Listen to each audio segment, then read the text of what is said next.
Hi friends, please subscribe to Amravati Media and press the bell icon for more latest updates.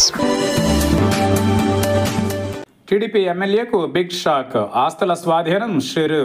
Kadapa court ఇచ్చిన సంచలన తీర్పుతో TDP ఎమ్మెల్యేకి big shock తగిలింది. చెల్లించడంలో విఫలమైన కారణంగా ప్రొద్దుటూరు టీడీపీ ఎమ్మెల్యే నంద్యాల వరదరాజుల రెడ్డి ఆస్తులను స్వాధీనం చేసుకోవాలని న్యాయస్థానం ఆదేశించింది.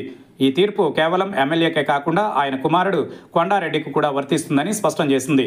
దీంతో ఈ వ్యవహారం ఆంధ్రప్రదేశ్ రాజకీయ వర్గాలలో తీవ్ర చర్చనీయాంశంగా మారింది. నంద్యాల కొండారెడ్డికి చెందిన రాధా కన్స్ట్రక్షన్స్ కంపెనీ, హైదరాబాద్కు చెందిన Prithvi asset reconstruction and securitisation company limited నుంచి అప్పు తీసుకుంది. ఈ అప్పును తిరిగి చెల్లించడంలో విఫలం కావడంతో పృథ్వీ కంపెనీ కడప కోర్టును ఆశ్రయించింది.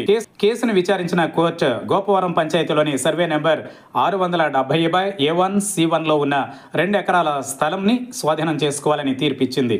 కోర్టు ఆదేశాల ప్రకారం ఈ ఆస్తిని పృథ్వీ కంపెనీకి అప్పగించాలి. ఈ ఆస్తుల స్వాధీన ప్రక్రియను అడ్వకేట్ కమిషనర్ ఇండ్ల రూబెన్ ఆధ్వర్యంలో ఈ నెల 16న ఉదయం 10 గంటల్లోపు పూర్తి చేయాలని కోర్టు స్పష్టమైన ఆదేశాలు జారీ చేసింది. రాధా కన్స్ట్రక్షన్స్ కంపెనీలో ఎమ్మెల్యే వరదరాజుల రెడ్డితో పాటు బద్వేలి శ్రీనివాసులరెడ్డి, మేనా, నంద్యాల కొండారెడ్డి వంటి పలువురు సభ్యులుగా ఉన్నారు. ఈ ఆస్తిని స్వాధీనం చేసుకోవడం ద్వారా అప్పు ఇచ్చిన సంస్థకు న్యాయం జరగనుంది. అయితే అధికార పార్టీ ఎమ్మెల్యేపై కోర్టు ఈ తరహా సంచలన తీర్పు ఇవ్వడం రాష్ట్ర రాజకీయాలలో ఆసక్తికరమైన చర్చకు దారితీసింది. ఈ పరిణామాలపై ఎమ్మెల్యే వరదరాజుల రెడ్డి సహా ఆయన కుటుంబం ఎలా స్పందిస్తారోనని ఆసక్తి నెలకొంది.